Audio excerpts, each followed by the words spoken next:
こんにちは、篠原です。普段はガジェットやカメラの動画をお届けしているんですが、今回は少し趣向を変えて、家族で行った北海道旅を3本に分けてご紹介したいと思います。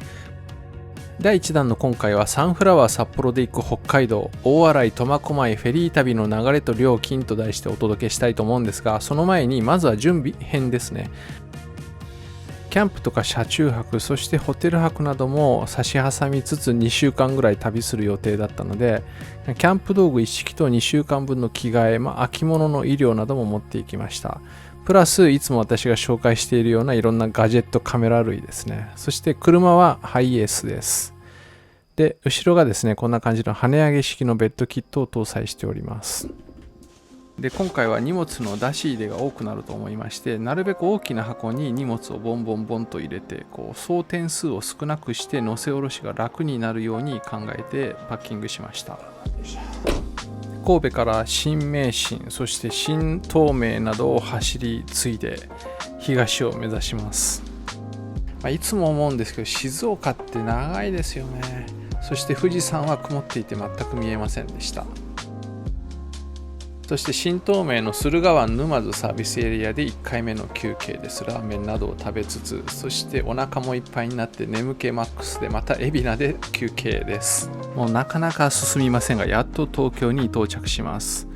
と思ったらですね、今度は首都高で事故が発生して渋滞に巻き込まれたり、道を間違えて皇居の周りをぐるぐる回ったりとしながら、やっとのことでね、東京を抜けることができました。途中普段見ることのない東京タワーとか、あと東京スカイツリーなどを見てキャーキャー言いながら走り抜けていきました。そして常磐道では守谷サービスエリアで最後の休憩をしつつ、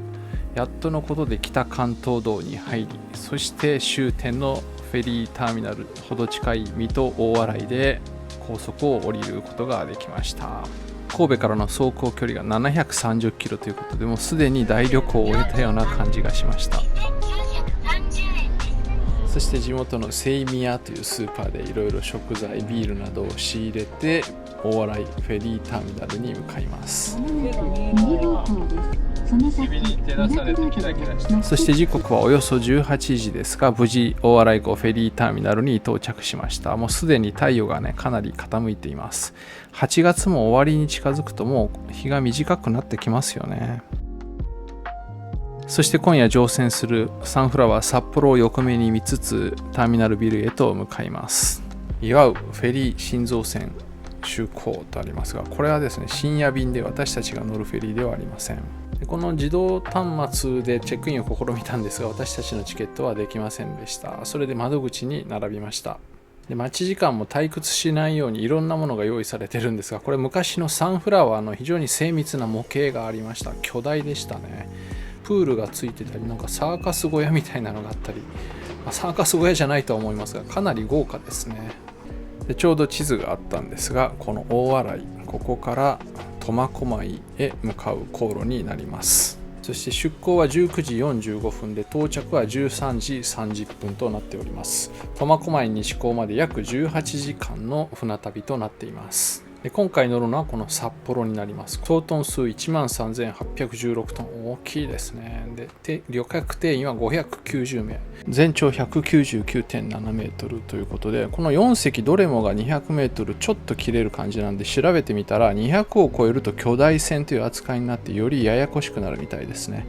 車でいう1ナンバーと4ナンバーみたいな差なんでしょうか。そして速度は24ノットです。といろいろなものを見ているうちに、やっと我々の順番が回ってきました。受付開始です。19時45分発苫小牧行きという札をいただきまして、これをダッシュボードに乗せて車を移動させます。想定より到着時間がかなり遅かったので、もう第一陣の乗り込む方たちは多分もう乗り込まれてたと思うんですよね。もう船内にも人がちらほら見えるんですが、我々は外で順番待ちをしております。ちょっと羨ましかったですね。そして待つこと30分40分ぐらいでしょうか。もう真っ暗になっていますが、ちょうど夜の7時のニュースで日産 GTR 最後の1台がラインオフしたというニュースを見ながら船に乗り込みます。7時過ぎです。私もバイクや車で若い時から何度となくフェリー旅を繰り返していますが、この船に乗り込む瞬間のこのワクワク感はね、ほんと何度体験してもいいですよね。子供たちも大興奮です。乗船しました。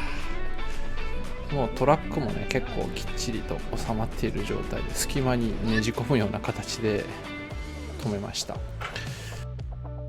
そしてこの通路、車の間を縫うようにして入り口へと向かっていきます。結構地面いろいろ突起物があったり、ワイヤーが張られていたり、もう匂いに熱気がムンムンしていたりとなかなかでした。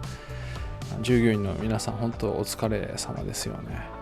そしてですね、やっとエレベーターのところに来て船室に上がっていくんですが、ここエレベーターのところに自分が今どのデッキにいるかが分かるカードが置いてありますので、これを忘れずに取っておくと帰りも迷わないかと思います。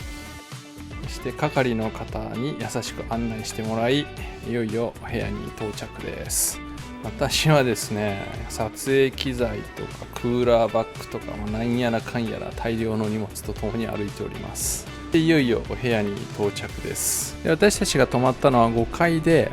5S12 という部屋になります。あとは6階7階にも客室があります。はい、お部屋です。スーペリア和洋室です。あーすごいね。何にも見えないけどすごそうだね。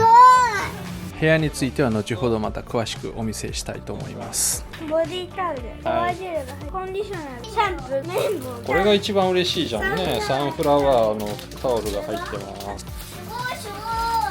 そしてですね、我々が乗り込んで間もなくもう出港時刻が来ましたので、出港を見届けるためにデッキへと行きます。煙突があるんですが、煙突からの熱がこの辺渦巻いててですね、結構熱風が吹いております。そして向こうに見えてるのは同じサンフラワーなんですが、深夜便のカムイかピリカになると思います。結構大勢の方がね、こういう感じでデッキに出てきて出港するのを待っていました。夕暮れ時の出港も私好きなんですけども、夜の出港もなかなかいいですね。非日常的な感じが味わえます。こんな感じで出港を見届けた後、我々今6階にいるんですが、6階から船内に入ります。そうするとですね、すぐそこにレストランがあります。夕食はバイキング一択となってますので、大人2名分と小学生子供1人分を購入します。5600円ですね。未就学の息子は無料でした。ありがたいですね。で支払いは現金以外にもクレジット、電子マネー、それから QR コード決済なども使用することができます。レストラン内かなり広くて席もいっぱいあるので、まずは席を確保しに行きます。そして通常はすぐに埋まってしまうこの窓際の席も、我々の乗船が遅かったこともあり空いていました。暗いんでね、あんまり外も見えないんですが、そして各自思い思いにドリンクや和洋中のさまざまなメニューが所狭しと並んでいます。アルコール類は別料金なんですが、お酒の進みそうな食材がたくさん並んでいます。と安堵していたのもつかの間ですね。この後私たちを悲劇が襲います。ラーメン後にしたら、なんとですね、さあ食べようかと座った瞬間ぐらいにですね、あと5分ほどで全て片付けるので、食べたいものがある人は早く取りに行くようにというアナウンスが流れます。第1弾もまだ食べ終わってなかったんですが、まだまだ食べたいものがあったので、第2弾、そしてデザートなども先にいただくことにしました。ソフトクリームとかもあってね、もうこれ最後に美味しくいただこうと思ってたんですけど、みるみる溶けていくので、もう先に食べたりということで、とりあえず取ったものを全部食べ尽くすという慌ただしい食事にはなりましたが、みんなお腹がいっぱいになって満足してお店から出てきました。そしてちょうどその頃ですね、海上保安庁のイベントが船内で行われていたんですが、我々そのイベント自体は食事をしていたので見ることができなかったんですが、その後のガチャガチャ大会には参加することができました。コインを受け取ってですね、こういう感じでガチャガチャを回すんですが、まず最初息子はですね、こんな感じでなかなか開かないんですが、パカッと開けるとバッジが出てきました。そして2番目お姉ちゃんはですね、自分でなかなか開けられないんで息子が頑張って開けるんですが、中から何やら紙切れが出てきました。なんとですね、これ真鍮製のミニライトとホイッスルが当たりました。海上保安庁のホイッスル、むちゃくちゃいいですね。で、大人も OK とのことだったので、私も挑戦してみました。私も何やら紙が出てきてですね、海上保安庁のメモ帳をいただけることになりました。そして最後はママも挑戦するんですが、この時横にこの左側に鉄のヘルメットとかあったんで、それが欲しいなとかって言ってたんですが、どうもそれはね景品ではなかったようなんですが、当たり前なんですけど、なんとですね、バッジが当たりました。海で何かあったら118番というバッジです。そしてそのイベントスペースのすぐ横にある売店にも行ってみました。まだ開いてましたね。いろんなものを売ってるんですけど、サンフラワーグッズがね結構多いですね。サンフラワーパーカー4620円とか、サンフラワーのハンカチとか靴下とか、他にもサンフラワーのマグネットとかトートバッグ、さらにサンフラワードライキーマカレーとか、サンフラワーまんじゅう、サンフラワーグッズが溢れ返っておりました。でさらに、時間制限はあるんですが、お酒も売られています。北海道のお酒とかサンフラワーのワインなどもあります。そして北海道のお土産系、北海道限定のものとかもあるんでしょうかね。それから夜食系がいろいろ並んでいます。さらにですね、おつまみ系もいろいろあって、中には値下げされているものなどもありました。こういうのを買って満天の星空を見ながらデッキでビールとか飲んだら美味しそうですよね。で、昔からあるこのメダルですね、刻印ができるタイプの観光地に行くとねよくありました。最近あんまり見ないんですけど、子供たちにこれが何なのかというのを説明しております。初めて見たようでした。さらに手ぶらで乗船しても困らないようにアメニティグッズとかパンツまで売られていました。という感じでもろもろ満喫しましたので、部屋に戻りたいと思いますが、ここにですね18時45分から20時15分まで夕食ねきっちり書かれています。食事をゆっくり楽しみたい方は乗り込まれたらすぐにレストランに向かわれることをお勧めします。我々が泊まるこのスーペリアオーシャンビュー和洋室という部屋を簡単に紹介しておきたいと思いますが、シングルベッドが2つあるんですけど、それに加えてこういう感じで折りたたみ式のマットと布団が用意されています。なので合計で4人で宿泊することができます。床はちゃんとこういう風にカーペットが貼られていて、靴を脱いで上がって使うようになっています。我が家のような家族連れ、子供さんがいる家庭とかにもねぴったりの部屋です。で、シャワーがあって、ウォッシュレット付きの非常に綺麗なトイレも用意されています。大浴場に行くんでね、私たちはこのシャワーは使いませんでした。そして私たちが乗ったこのサンフラワー札幌には他にどんなお部屋があるかというとですね、まずスイートルームがあります。むちゃくちゃ広い高級ホテルですね。そして次はプレミアム洋室があります。これは7階ですね。次はプレミアムバリアフリーというお部屋があります。で、私たちが泊まったスーペリアオーシャンビューという部屋があります。は洋室となっています。で、さらに和室もあります。こんな感じですね。そしてスーペリアインサイド窓なしという窓がないんですけどちょっと安いお部屋があります。でさらにスーペリア with ペットというペットと一緒に泊まれる部屋とか、オーシャンビュー、ここもペットと一緒に泊まれる部屋ですね。窓があります。でさらにインサイド、これは窓がない部屋で、ここもペットと一緒に泊まれるんでしょうかね。そしてコンフォートというそれぞれ一人一人こうちゃんとベッドが割り当てられるようになっています。2階建てベッドですね。で一番安いのはこのツーリストというお部屋で、お部屋というか大広間で雑魚寝スタイルなんですが、昔ならもう本当にただ雑魚寝してただけなんですけど、今はこうプライバシーに配慮してこういう仕切りがあったりとか、あとマットとかも一人一人用意されるようになっていますね。かなり進化しています。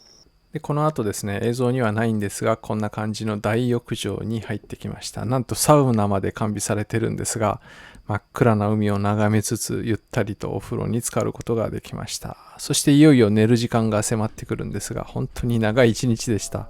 愛知からはるばる430キロ走ってやっと大洗港、そして今に至るという感じです。で翌日の朝ですね、カーテンを開けるとこんな景色が広がっていました。まだ朝の4時半ぐらいだったんですが、なぜか目が覚めてしまい、まだ朝焼け状態でうっすらと陸地が見えていましたね。でその後さらに2時間半ほど寝ました。で今度本格的に7時ぐらいですね。岩手県北部あたり、沖合あたりを航行中のようですが、ここから活動開始です。朝一、とりあえずデッキに行ってみました。さっきまで雨が降っていたんですが、青空が広がっていてね、まだデッキの上は濡れてるんですが、非常に気持ちのいい朝でした。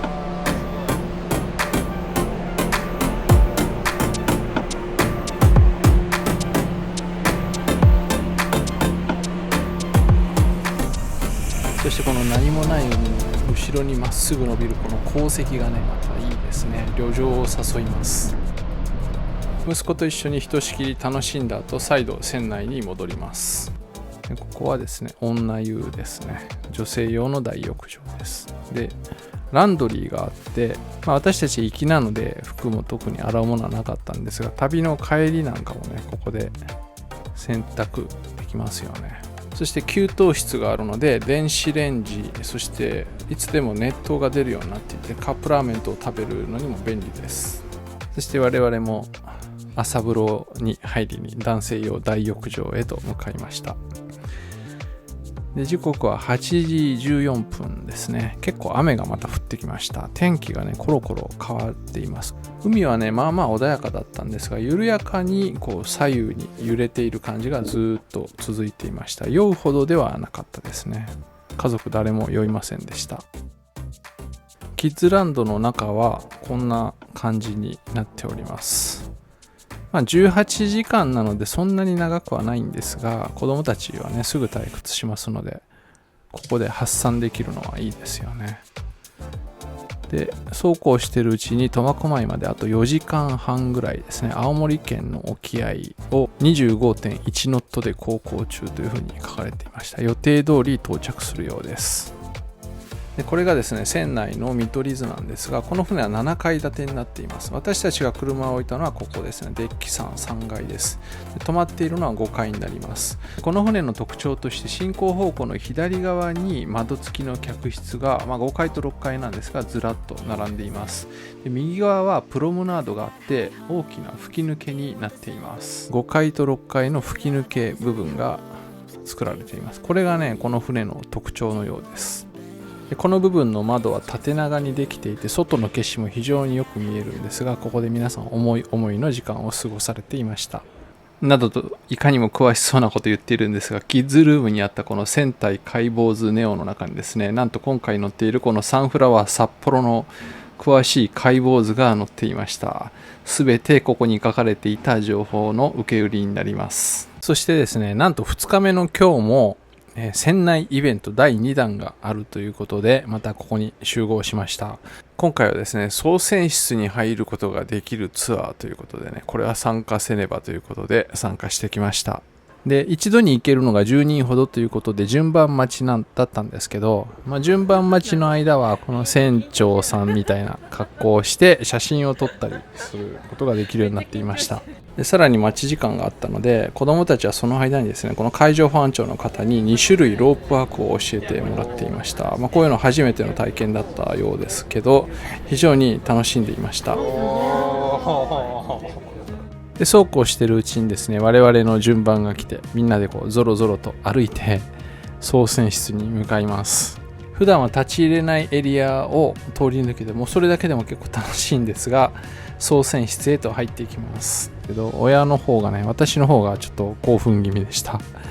でここで若いイケメンの航海士の方が細かい説明をしてくださって、あとは自由に見学という形でいろいろと見て回りました。このゲーセンにあるレーシングゲームのハンドルみたいなこれがハンドルらしいんですけど、今は自動操縦になっているらしくて、特に操作もされてませんでしたが、これでこの大きな船の舵を切っているようです。うちの娘もこのむちゃくちゃよく見えるニコンの双眼鏡を覗きながら船長気分を味わっていました。この運転室の一番、左右に張り出している部分があるんですが、そこに立つとですね、船よりもむしろこう張り出していて、これで着岸する時なんかはこう船の横を確認することができるようになってるんでしょうかね。短い時間ではあったんですが、こんな感じで海上保安庁の方ににこやかに写真を撮っていただいたりしながら見学を終えました。でこの日が8月27日だったんですが、まだ夏休み中ということで、こういった子どもたちを対象、大人の方もたくさん参加されてましたけど、こういった子どもたちを対象にしたいろんなイベントが用意されていたのかもしれません。こんなことをしている間にも船は着々と進んでおりまして、残り2時間45分で苫小牧に着く時間になってきました。あっという間ですね。そして船の窓からもなんと北海道の陸地が見えてきました。函館のこのかかとのあたりに位置する渡島半島でしょうかね。わかりませんか。そしていよいよ苫小牧港へ入港します。港内に入ってからも方向転換をしたりしてゆっくり進むので結構時間がかかるんですが、8月27日13時30分無事着岸です。すごいね。そしていよいよ下船になるんですが、乗船時は同乗者は人道橋から歩いて船に乗るんですけど、下船時は全員同乗して降りることができるので、家族みんなで荷物を持って車に行きました。7階の人から順番に降りていくので、私たちは5階だったんでしばらく待つかなと思ったんですけど、止めていた場所の関係で急いで車に行くようにということで階段を急いで降りてみんなで乗り込みました。そして乗船した時と同じようにお尻のところから外に出ます。北海道上陸です。ついに上陸します。めちゃくちゃせかされるように上陸ですが、